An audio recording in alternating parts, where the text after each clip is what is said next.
Hello दोस्तों, Hindi horror stories YouTube channel, India के best horror stories channel में आपका स्वागत है। और अब वक्त है डरने का। और आज आप लोगों के लिए लेकर आया हूं सब्सक्राइबर्स की भेजी हुई कुछ बहुत ही सच्ची और अच्छी डरावनी कहानियां, जिनको सुनकर आपको जरूर मजा आएगा। तो खुद भी सुनिए और अपने दोस्तों को भी सुनाइए और मजा लीजिए इन सच्ची डरावनी कहानियों का।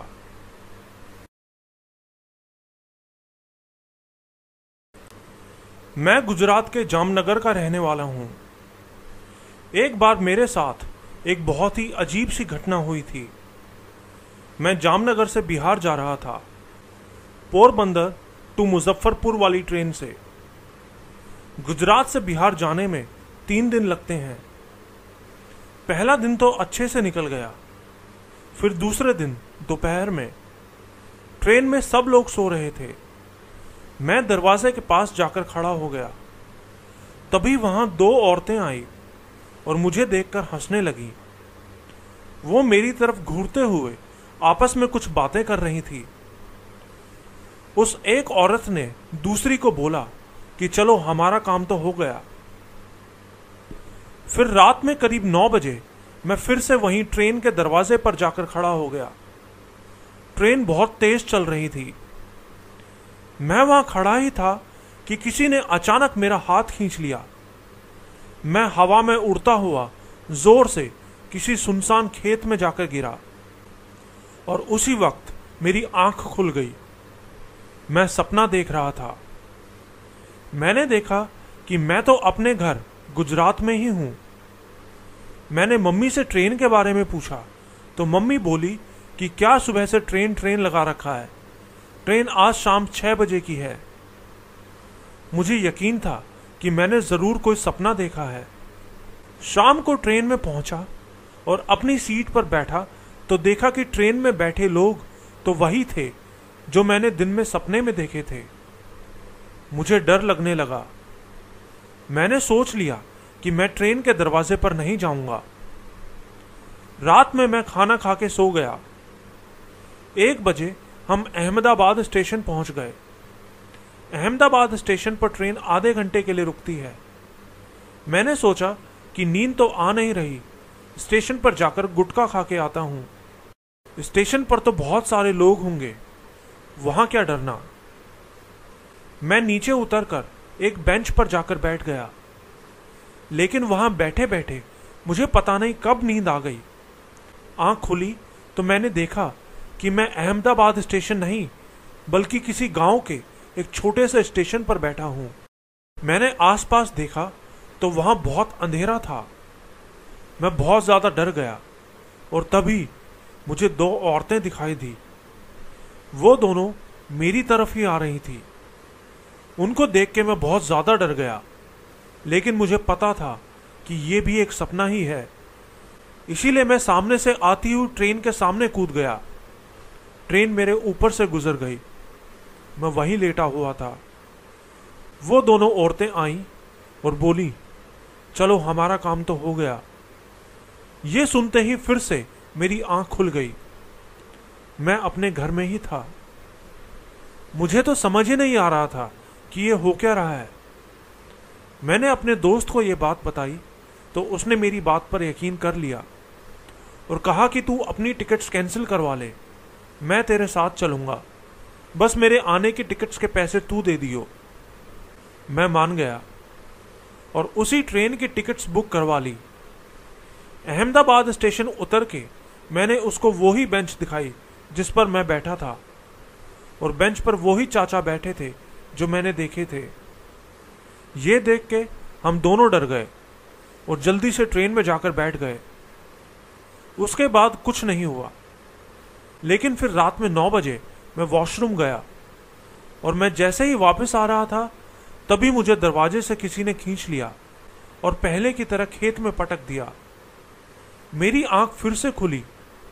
इस बार मैं ट्रेन में ही था।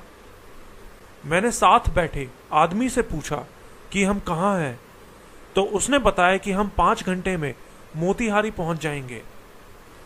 उसने बताया कि आप कल रात से ऐसे ही सोए हुए हो, पी रखी थी क्या?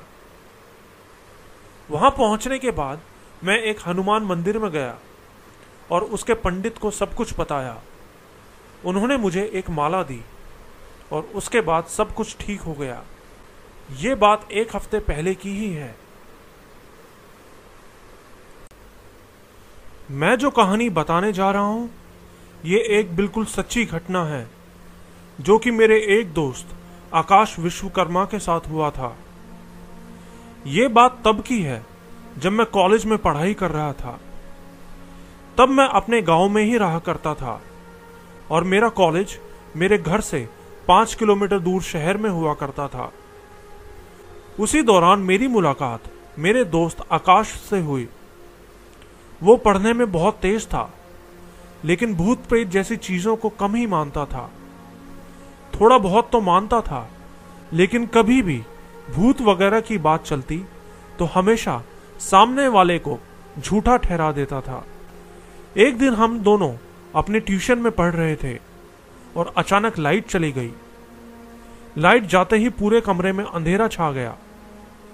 उस वक्त हमारे सर भी बाहर किसी काम से गए हुए थे, इसलिए हम लोगों ने कैंडल जलाकर पढ़ने की सोची।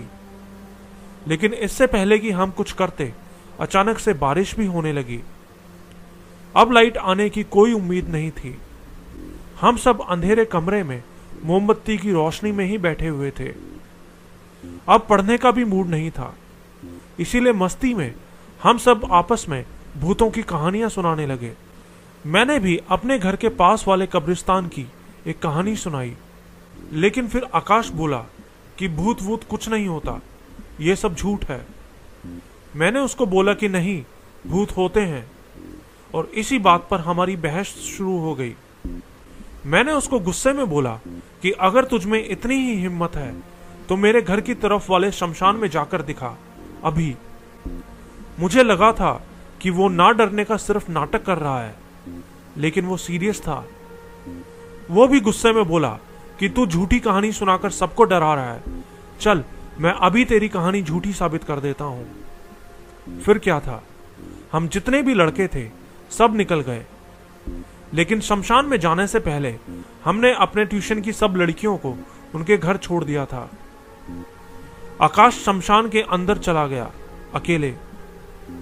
हम सब बाहर ही खड़े उसका वेट कर रहे थे और करीब आधे घंटे बाद वो भागता हुआ वापस आया। वो डर के मारे कांप रहा था। हमने उससे पूछा क्या हुआ, तो वो कांपते हुए ही बोला कि अब मैं कभी वहां नहीं जाऊंगा। उसने बताया कि उसको शमशान के अंदर 1-2 नहीं बल्कि 5 साए दिखाई दिए। उसने बताया कि वो अंदर घूम ही रहा था कि तभी उसके सामने एक काले रंग का धुआं सा इकट्ठा होने लगा और एक इंसान की शेप लेने लगा।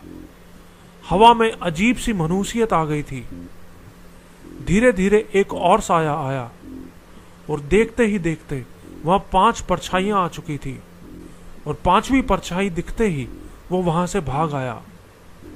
वो बहुत ज्यादा डर गया था और घर जाते जाते उसकी तबीयत भी बिगड़ने लगी थी। उसके गांव के एक देवता की वजह से ही वो उस रात बच गया था। लेकिन क्या कारण है कि वो शमशान घाट या फिर दूसरे शमशान घाट भूतिया होते हैं, ये मैं आपको अपनी अगली कहानी में बताऊंगा। मेरा नाम यासीन है और मैं मध्य प्रदेश के हरदा डिस्ट्रिक्ट का रहने वाला हूं। मैं जहां रहता हूं वहां पास में ही एक रेलवे स्टेशन है जहां से मैं डेली दूध लेकर आया करता था। लेकिन एक शाम मैं दूध लाना भूल गया। मेरी दीदी ने मुझसे दूध लाने को कहा तो मैंने बोला कि मैं सुबह ले आऊंगा, लेकिन दीदी ने कहा कि फिर तेरा छोटा भाई क्या पिएगा, इसलिए अभी जाकर दूध ले आ। दीदी के कहने पर मैं ना चाहते हुए भी अपनी स्कूटी उठाकर दूध लेने के लिए निकल पड़ा। लेकिन जब मैं मार्केट से दूध लेकर वापस आ रहा था तो देखा कि रास्ते में पड़ने वाला रेल का फाटक बंद है। मैंने सोचा कि यहां खड़े रहने से अच्छा है कि दूसरे पुलिया वाले रास्ते से निकल जाता हूं। लेकिन वो रास्ता बहुत सुनसान रहता था, इसलिए मुझे वहां से जाने में डर लग रहा था। लेकिन मैं जल्दी से घर पहुंचना चाहता था, इसीलिए मैं उसी रास्ते से निकल पड़ा। लेकिन मैंने जैसे ही रास्ते में पड़ने वाली पुलिया को पार किया, मेरी स्कूटी के लॉक में लटक रही दूध की पॉलिथिन नीचे गिर गई। मुझे थोड़ी हैरानी तो हुई कि पॉलिथिन लॉक में से ऐसे कैसे गिर सकती है, लेकिन मैंने उस बात को नजरअंदाज कर दिया। फिर मैंने स्कूटी रोकी और पॉलिथिन उठा के फिर से स्कूटी स्टार्ट की। मैंने जैसे ही स्कूटी को रेस दी तो देखा कि स्कूटी तो आगे बढ़ ही नहीं रही थी। ऐसा लग रहा था कि जैसे किसी ने पीछे से जोर से स्कूटी को पकड़ रखा है। मैंने फुल रेस दे दी, लेकिन फिर भी स्कूटी आगे बढ़ ही नहीं रही थी, बल्कि उसी जगह फिसले जा रही थी। मैं बहुत ज्यादा डर गया और दारूद शरीफ पढ़ने लगा। लेकिन जैसे ही मैंने वो पढ़ा, स्कूटी एक झटके से आगे बढ़ी, जैसे कि जिस किसी ने भी उस स्कूटी को पीछे से पकड़ रखा था, उसने झटके से उसको छोड़ दिया। मैं तेजी से स्कूटी भगाता हुआ सीधा अपने घर पहुंचा। अगले दिन मैंने ये बात अपने चाचा को बताई तो उन्होंने कहा कि आज के बाद तुम उस रास्ते से कभी मत आना।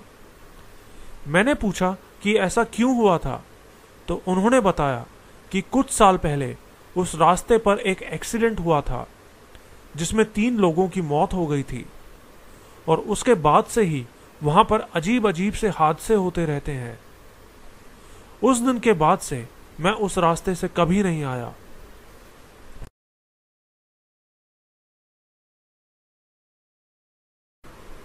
मैं आसाम के नागांव जिले में रहती हूँ, और मैं जो कहानी आपको बताने जा रही हूँ वो मेरे भाई के साथ कुछ ही दिन पहले हुआ था।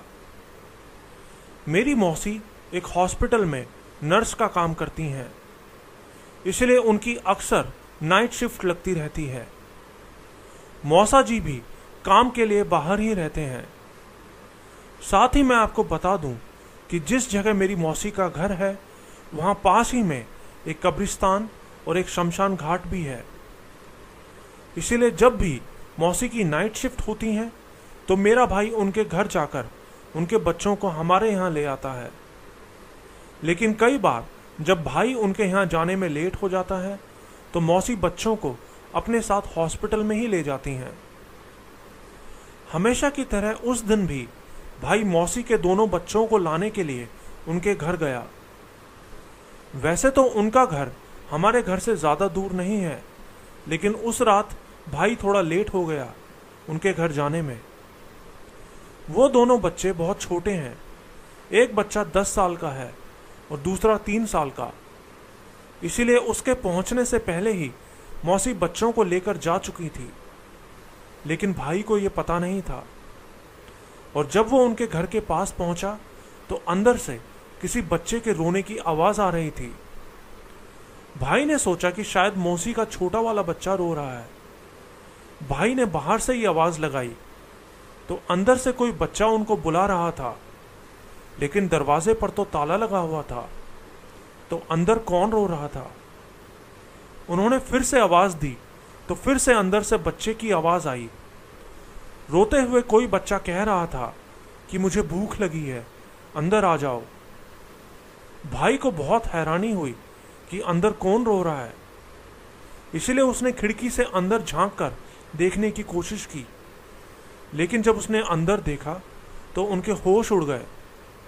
उसने देखा कि एक बच्चा बिस्तर पर बैठा भाई की तरफ देख रहा था, और वो कोई नॉर्मल बच्चा नहीं था। उसकी आंखें बिल्कुल लाल थी और वो बहुत ही गुस्से में भाई की तरफ देख रहा था। उसे देखकर भाई बहुत ज्यादा डर गया और उसी वक्त बिना कुछ सोचे जल्दी से अपनी बाइक लेकर वहां से निकल गया और घर आके सारी बात मां को बताई। वहां से आने के बाद से ही भाई की तबीयत बिगड़ने लगी, इसलिए हमने पास ही के एक तांत्रिक बाबा को वहां बुलाया। बाबा ने उनको देखा तो बताया कि वो एक जिन का बच्चा था, और अगर भाई थोड़ी और देर भी वहां रुकता तो वो जिन उनको मार देता। बाबा ने बताया कि वो जिन पास के कब्रिस्तान से आया था।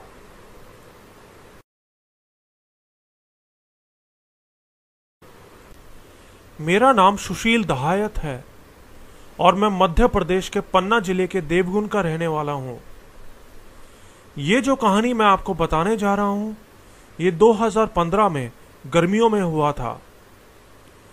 मैं जिस जगह का रहने वाला हूँ, वहाँ लोग शादी ब्याह में लाग मतलब कि टोना टोटका किया करते हैं और साथ में उंगली भी किया करते हैं, जिसका मतलब होता है इशारा करना अपने हाथ की उंगली से। हमारी जो भी ऊपरी परेशानी होती है वो उसके ऊपर चली जाती है जिसकी तरफ उंगली की गई है। सुनने में अजीब लगता है, लेकिन ये हमारे यहाँ बहुत ही कॉमन बात है। चाहे शादी किसी की भी हो, किसी भी कास्ट से हो, ऐसा किया जाता है। और ऐसा ही कुछ मेरे साथ हुआ था। तो उस साल मेरी बहन यानी कि मेरी मौसी की लड़की की शादी थी, लेकिन हमारे यहाँ शादी से पहले लगन लेकर जाना पड़ता है, इसीलिए हम लोग भी लगन लेकर गए थे। हम 3 लोग थे बाइक पर, मैं, मेरी बुआ का लड़का और मेरा दोस्त जितेंद्र खरे। जाते हुए हम लोग 2 बार रास्ता भी भटक गए थे, लेकिन फिर भी हम जैसे तैसे जीजा जी के गांव पहुंच गए। वहां सब काम ठीक ठाक हो गया, लेकिन वापस आते हुए पता चला कि बाइक की ब्रेक खराब हो गई हैं। इसलिए हमने आते हुए एक शॉर्टकट रास्ते से आने का फैसला किया। वो एक कच्चा रास्ता था। कच्चा रास्ता पार करते ही हमें एक पक्की सीमेंटेड रोड भी मिल गई, लेकिन उस रोड पर आने के कुछ ही मिनट बाद मेरी बाइक अपने आप बंद हो गई। जब मेरी बाइक बंद हुई थी, तब मैंने अपने सामने से एक काली परछाई को निकलते हुए देखा था, लेकिन मेरे पीछे बैठे वो दोनों अपनी ही बातों में बिजी थे। बाइक बंद होते ही मेरी बुआ का लड़का कोशिश करने लगा बाइक स्टार्ट करने की। चौक दिया, लेकिन उससे भी कुछ नहीं हुआ। बाइक में पेट्रोल भी काफी था। उसको समझ ही नहीं आ रहा था कि बाइक बंद कैसे हो गई। तब मैंने उसको बताया कि मैंने एक काली परछाई को यहां से निकलते हुए देखा था। मेरी बात सुन के वो दोनों डर गए और भगवान को याद करने लगे, लेकिन फिर तभी कुछ ही देर बाद बाइक अपने आप स्टार्ट हो गई। हम लोग घर पहुंच गए। मैं घर तो पहुंच गया, लेकिन उस दिन के बाद से मेरी तबीयत खराब रहने लगी। फिर सितंबर आते आते तबीयत बहुत ज्यादा खराब हो गई। कई डॉक्टर्स को भी दिखाया, लेकिन उनकी दवाइयों से भी कोई आराम नहीं हुआ। किसी ने बताया कि इसके ऊपर कोई ऊपरी चक्कर है, बालाजी लेकर जाओ इसे। फिर मेरे पापा मुझे राजस्थान लेकर गए। हमने दोपहर की बस पकड़ी थी मेहंदीपुर जाने के लिए। फिर करीब 5-6 घंटे के सफर के बाद हम बालाजी पहुंच गए। तब तक शाम भी हो चुकी थी। शाम को दिन ढलते ही मंदिर में लोगों की बहुत ज्यादा भीड़ हो गई थी। हम भी वहां भीड़ में लाइन में ही लगे हुए थे। कुछ देर बाद आरती हुई। आरती होने के बाद हम सब लोग अपने अपने कमरों में चले गए। सुबह फिर से आरती हुई। हमने दर्शन किए और फिर वापस अपने घर आ गए। उस दिन के बाद से मेरी तबीयत तो ठीक हो गई, लेकिन अचानक से मेरी मम्मी की तबीयत खराब रहने लगी। मम्मी की बीमारी भी किसी को समझ नहीं आ रही थी। फिर हमने एक गुनी मतलब कि एक तांत्रिक को घर में बुलाया। तांत्रिक घर आया तो उसने घर के सब लोगों को इकट्ठा करके एक जगह बैठने को बोला। फिर उसने एक कोरा कागज लिया और उसको थाली में रखकर मम्मी से उसमें हाथ रखने को बोला। फिर उसने एक लोटा लिया और उसमें कुछ मंत्र पढ़ते हुए लोटे का पानी मम्मी के हाथ पर डालने लगा। उसके बाद हमने जो देखा, हमें तो अपनी आंखों पर यकीन ही नहीं हुआ। हमने देखा कि उस कागज में एक आधी चुड़ैल और आधी पिशाचनी की तस्वीर उभर आई थी। उस चुड़ैल की चोटी भी दिखाई दे रही थी। उसने बताया कि मम्मी पर 7 भूत और चुड़ैल और भी पता नहीं क्या क्या है। उसके बाद हमने मम्मी को बहुत जगह दिखाया और तब जाकर मम्मी को आराम हुआ।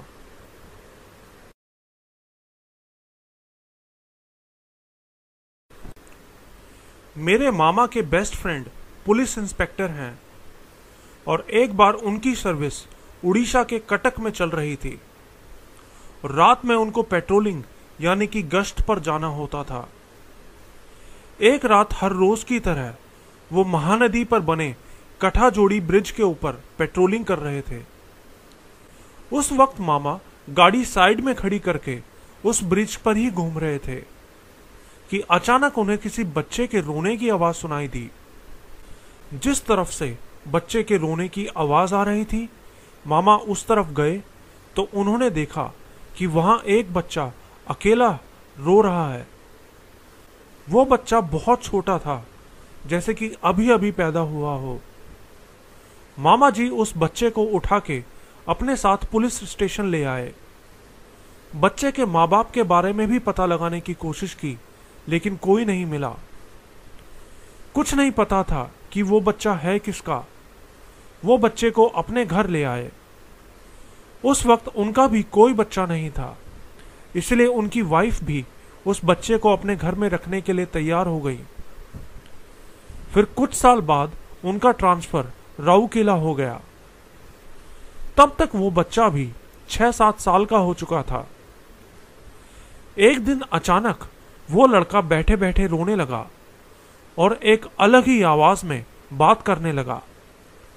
उसको ऐसा देखकर मामा मामी दोनों बहुत परेशान हो गए। डॉक्टर से भी इलाज करवाया, लेकिन उसका भी कोई फायदा नहीं हुआ। फिर किसी ने बताया कि इसको किसी बाबा के पास लेकर जाओ, तो वो उसको एक बाबा के पास लेकर गए।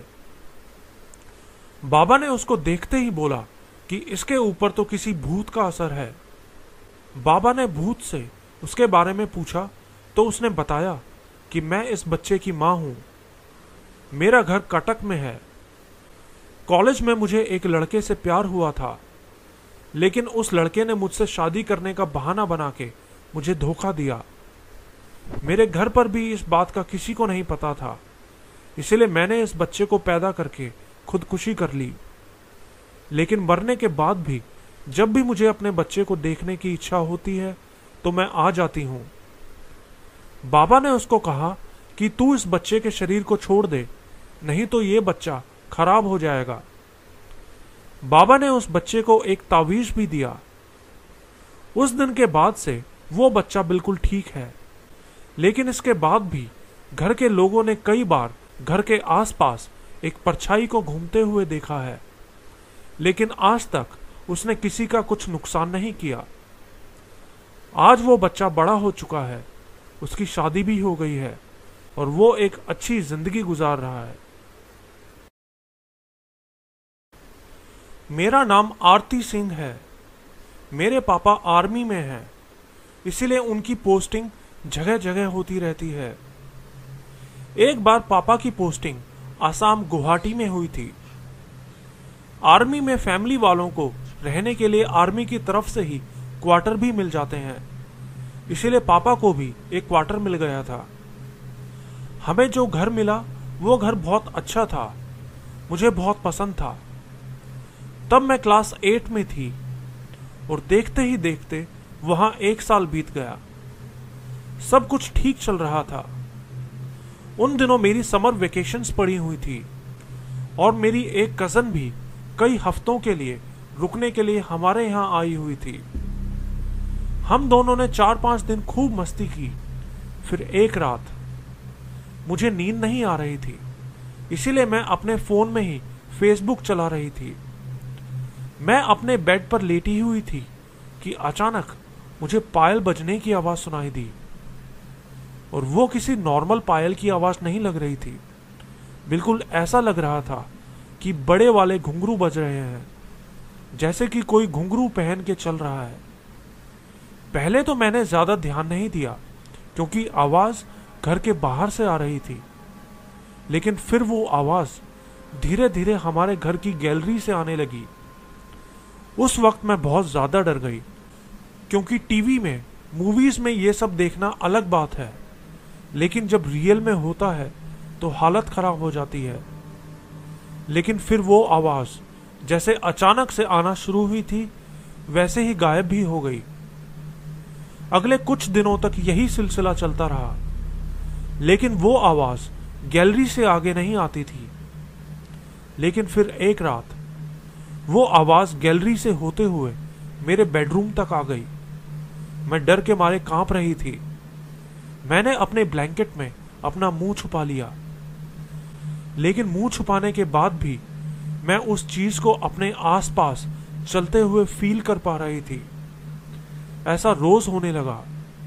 रोज वो घुंघरू की आवाज चलते हुए मेरे रूम के अंदर आती और फिर चली जाती।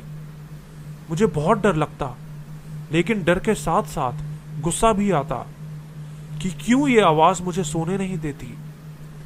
मम्मी पापा को भी बताया, लेकिन कोई मेरी बात पर यकीन नहीं करता था। फिर एक रात मैंने फैसला किया कि आज जब वो आवाज आएगी, मैं तभी मम्मी पापा को अपने रूम में बुलाऊंगी। रात में फिर से घुंघरू की आवाज आने लगी। मैंने बेड से उठ के जोर से मम्मी को आवाज लगाई, लेकिन वो शायद गहरी नींद में थी, इसीलिए उनको सुनाई नहीं दिया। मैं गुस्से में उठी और लाइट जला दी। लाइट ऑन करके मैं मम्मी के रूम की तरफ जा ही रही थी कि किसी ने मुझको इतनी जोर से धक्का दिया कि मैं सीधा दीवार से जाकर टकराई। मेरी नाक से खून निकलने लगा। फिर भी मैं किसी तरह मम्मी के रूम में आ गई और मम्मी को उठा के उनको बताया, लेकिन उन्होंने फिर भी मेरी बात पर यकीन नहीं किया। बोली कि तुमने जरूर किसी कीड़े की आवाज सुन ली होगी, लेकिन मुझे पता था कि वो आवाज किसी कीड़े की नहीं बल्कि घुंघरू की है। हर रात ऐसा होने लगा। शाम होते ही मेरे दिल में डर आ जाता, लेकिन मैं कुछ कर भी नहीं सकती थी। फिर एक दिन मैंने नोटिस किया कि घर में तुलसी सूख गई है, जबकि हम रोज उसे पानी देते थे। ऐसा लग रहा था जैसे कि घर में कोई बहुत बड़ी मनुष्यत आ गई है। धीरे धीरे मुझे भी उस आवाज की आदत पड़ गई। फिर एक रात हर रोज की ही तरह फिर से आवाज आने लगी, लेकिन मुझे डर नहीं लग रहा था। मैं बेड पे ही लेटी हुई सोने की कोशिश करती रही। मैं लेटी ही थी कि मैंने महसूस किया कि कोई मेरा ब्लैंकेट खींच रहा है। मैंने ब्लैंकेट को जोर से पकड़ लिया। वो जो भी थी मेरे ब्लैंकेट को नीचे करने की कोशिश कर रही थी, लेकिन मैंने ऐसा नहीं करने दिया और अचानक मेरा ब्लैंकेट गुब्बारे की तरह फूल गया। उस वक्त मैं ब्लैंकेट के नीचे ही दुबकी हुई थी। मैंने ब्लैंकेट को हाथ भी लगाया, लेकिन वो बिल्कुल फूला हुआ था। मुझे गर्मी लगने लगी। मैंने सांस लेने के लिए जैसे ही अपना मुंह बाहर निकाला तो ब्लैंकेट अपने आप नीचे हो गया। अब मुझे डर नहीं लग रहा था, बल्कि बहुत तेज गुस्सा आ रहा था। कुछ मिनट बाद फिर से ब्लैंकेट नीचे खींचने लगा, लेकिन इस बार मैंने उसको नीचे जाने दिया और एक झटके से उठ के लाइट जला दी। मेरी कजन भी मेरे साथ ही थी। मैंने उसकी तरफ देखा तो वो भी बहुत ज्यादा डरी हुई थी। हमने मम्मी पापा को भी बताया तो मम्मी ने उल्टा मुझे ही डांटा कि मेरी वजह से वो भी डर रही है। कुछ दिन बाद मेरी कजन की वेकेशंस खत्म हो गई और वो वापस अपने घर चली गई, और उसके वापस जाते ही वो आवाज भी आना बंद हो गई। सब कुछ पहले जैसा नॉर्मल हो गया। मैं तब छोटी थी, इसीलिए ज्यादा कुछ नहीं समझ आता था। फिर कुछ दिन बाद पापा की पोस्टिंग नागपुर महाराष्ट्र में हो गई। वहां भी सब कुछ नॉर्मल रहा। वहां से फिर वेस्ट बंगाल सिलीगुड़ी में पोस्टिंग हुई। वहां जाकर मैं बहुत खुश थी, क्योंकि वहां घूमने की बहुत अच्छी अच्छी जगहें थी।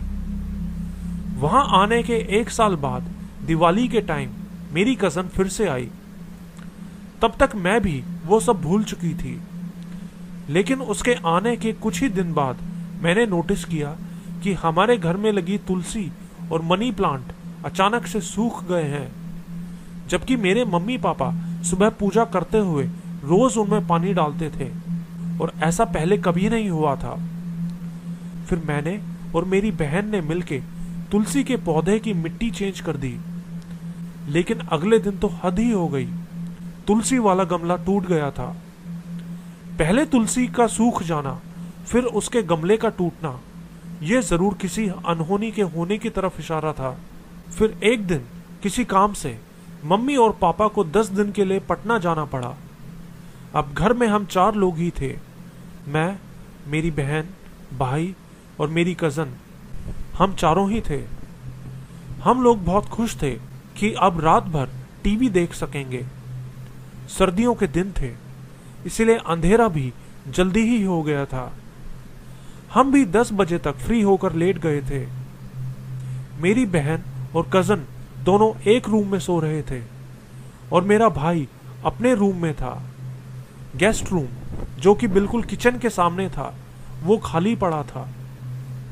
फिर रात के करीब 1 बजे मेरा भाई जैसे वॉशरूम से आया तो उसकी नजर गेस्ट रूम की खिड़की पर पड़ी। खिड़की से हमेशा बाहर स्ट्रीट लाइट की रोशनी आया करती थी, लेकिन तब नहीं आ रही थी। ऐसा लग रहा था जैसे लाइट के बीच में कोई खड़ा है। तभी उसकी नजर वहां रखी टेबल पर पड़ी। उसने देखा कि टेबल पर कोई बैठा हुआ है, लेकिन उसको सिर्फ पैर दिखाई दे रहे थे। वो देखते ही वो डर के मारे वहां से भाग के मेरी बहन के रूम में आया। बोला कि बाहर गेस्ट रूम में कोई है।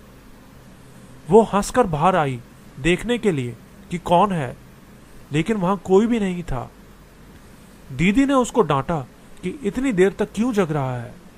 उसके बाद वो चुपचाप अपने कमरे में चला गया। आज उस बात को बीते 5 साल हो चुके हैं।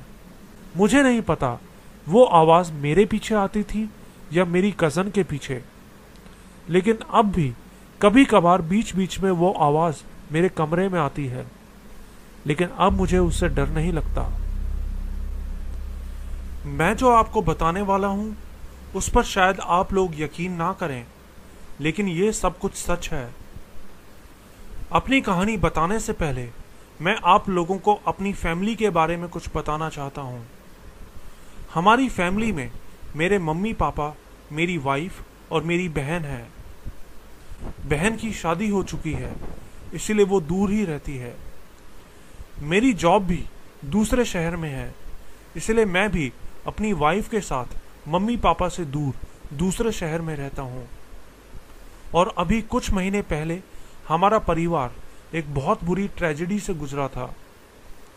मेरी बुआ को उनके हस्बैंड ने बहुत ही बेरहमी से खून कर दिया था। मेरी बुआ हमारे परिवार के बहुत करीब थी और हम लोग उनसे बहुत प्यार करते थे, लेकिन शादी के 25 साल बाद भी वो अपने हस्बैंड से दूर ही रहती थी। बुआ की शादी के बाद से ही उनका हस्बैंड उनके साथ मारपीट किया करता था, शराब पीता था। हमने उसको समझाने की भी बहुत कोशिश की, पुलिस कंप्लेंट भी करवाई, जिससे वो और ज्यादा चिढ़ गया। बुआ ने उससे पीछा छुड़ाने की हर मुमकिन कोशिश की, लेकिन एक दिन उस वहशी ने मौका पाकर बुआ का बेरहमी से कत्ल कर दिया। लेकिन वो वहां से भाग नहीं पाया। लोगों ने उसको पकड़ लिया और पीट पीट के मार दिया। बुआ अपने पीछे 2 लड़के छोड़कर गई हैं, जो अपने बाप की ही तरह पागल दिमाग के हैं। अपने माँ बाप की मौत के 1 महीना बाद ही उनके बड़े वाले लड़के ने भी शराब के नशे में एक लड़की का खून कर दिया। वो अभी जेल में है। छोटा वाला लड़का भी हर वक्त शराब पिए हुए गुस्से में ही रहता है। हमने उसको समझाने की भी बहुत कोशिश की, लेकिन वो उल्टा हमें ही दोष देते हैं। उनके परिवार में उनकी प्रॉपर्टी का हकदार कोई नहीं है और बुआ ने अपने नाम की प्रॉपर्टी हमें ही दी हुई थी। इस बात से वो लोग और ज्यादा चिढ़ते थे।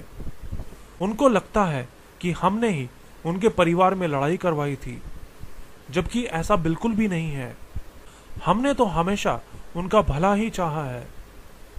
मैं हमेशा यही सोचता था कि ये लड़के अभी छोटे हैं, बड़े होंगे तो समझदार हो जाएंगे। लेकिन जो मैंने अपने सपने में देखा, उसको देखने के बाद मुझे यकीन है कि कहीं कुछ बहुत बुरा होने वाला है। बुआ के बड़े वाले लड़के के जेल जाने से पहले मैंने अपने सपने में साफ साफ देखा कि उन्होंने मेरे मम्मी पापा को मार दिया है, क्योंकि उनको लगता है कि उनके मम्मी पापा की मौत मेरे मम्मी पापा की वजह से हुई थी, कि उन्होंने ही बुआ को घर से भागने में मदद की थी। मैंने सपने में देखा कि वो रात में मेरी मम्मी के कमरे में घुस जाता है और उनको जान से मारने की कोशिश करता है। मेरी मम्मी जान बचाने के लिए पीछे वाले दरवाजे से भाग जाती हैं, लेकिन भागते हुए उनका पैर फिसल जाता है और वो गिर पड़ती हैं। लेकिन इससे पहले कि मम्मी उठ पाए, वो मम्मी को मार देता है। फिर पुलिस वहां पहुंचती है और हम लोगों से पूछताछ करती है। मेरी बहन जिसकी शादी हो चुकी है, वो भी मम्मी की मौत की खबर सुन के घर आ जाती है। ये सपना देखते ही मेरी आंख खुल जाती है और मैं अपनी वाइफ को उसी वक्त सब कुछ बताता हूं जो मैंने सपने में देखा था। सपने ने मुझे इतना परेशान कर दिया था कि मैंने अपनी बहन को भी फोन करके घर बुला लिया, लेकिन मैंने उसको कुछ नहीं बताया था। और इससे पहले कि मैं उसको कुछ बता पाता, वो खुद ही मुझे बताने लगी कि परसों रात उसको एक बहुत ही डरावना सपना दिखाई दिया, जिसमें बुआ के लड़के ने मम्मी को मार दिया था। उसकी बात सुनकर मुझे तो यकीन ही नहीं हुआ। मैंने उससे डिटेल में पूछा तो उसने भी बिल्कुल वही देखा था जो मैंने देखा था। यहां तक कि मम्मी के फिसल कर गिरने वाली जगह भी बिल्कुल वही थी जो मैंने अपने सपने में देखी थी। तब तक मैंने अपने सपने के बारे में अपने मम्मी पापा को कुछ नहीं बताया था, क्योंकि मैं नहीं चाहता था कि वो बिना बात के परेशान हो जाएं। लेकिन अपनी बहन की बात सुनने के बाद मुझसे रुका नहीं गया, इसीलिए मैंने पापा से फोन पर बात करने का फैसला किया। लेकिन पापा को कुछ बताने की हिम्मत कर पाने से पहले ही पापा ने भी अपने सपने की बात बताई। और हैरानी थी कि पापा ने भी बिल्कुल वही सपना देखा था जो मैंने और मेरी बहन ने देखा था। मेरा तो दिमाग ही चकराने लगा, लेकिन पापा बस यही कह रहे थे कि ये बस इत्तेफाक की बात है कि हम तीनों ने एक ही सपना देखा था। लेकिन मैं ऐसे इत्तेफाक में यकीन नहीं करता। हम तीनों का बिल्कुल एक जैसा सपना देखना कोई इत्तेफाक नहीं हो सकता, खासकर कि तब जब सपने में हमने इतना बुरा होते हुए देखा था। मैं अपनी मम्मी को इस बारे में बता देना चाहता हूँ। मेरी बहन भी यही चाहती है, लेकिन पापा नहीं चाहते, क्योंकि मम्मी हार्ट पेशेंट है और ऐसी किसी भी बात को सुन के वो बहुत ज़्यादा परेशान हो सकती हैं। लेकिन ये मामला बहुत सीरियस है। हम तीनों ने एक ही रात में एक ही सपना देखा था। सच बताऊं तो मुझे अपनी मम्मी की बहुत फिक्र होने लगी है। मैं अगले हफ्ते ही अपने मम्मी पापा के पास जाकर उनको कुछ दिनों के लिए अपने यहाँ ले आऊँगा। बस किसी तरह अगले कुछ दिन ठीक ठाक गुजर जाएं। दोस्तों, आपको ये वीडियो कैसा लगा? अगर पसंद आया हो तो वीडियो को अपने दोस्तों के साथ शेयर करना ना भूलें। अभी और बहुत सारी अच्छी अच्छी स्टोरीज लेकर आने वाला हूँ, इसलिए चैनल को ज़रूर सब्सक्राइब करें। जल्दी ही मैं अपने सारे वीडियोस अपने नए चैनल पर ही डालना स्टार्ट करने वाला हूँ, इसलिए इस चैनल के साथ साथ मेरा दूसरा चैनल भी ज़रूर सब्सक्राइब करें। लिंक आपको डिस्क्रिप्शन में मिल जाएगा। तो बहुत जल्द आऊँगा कुछ और सच्ची डरावनी कहानियाँ लेकर। अभी के लिए गुड बाय।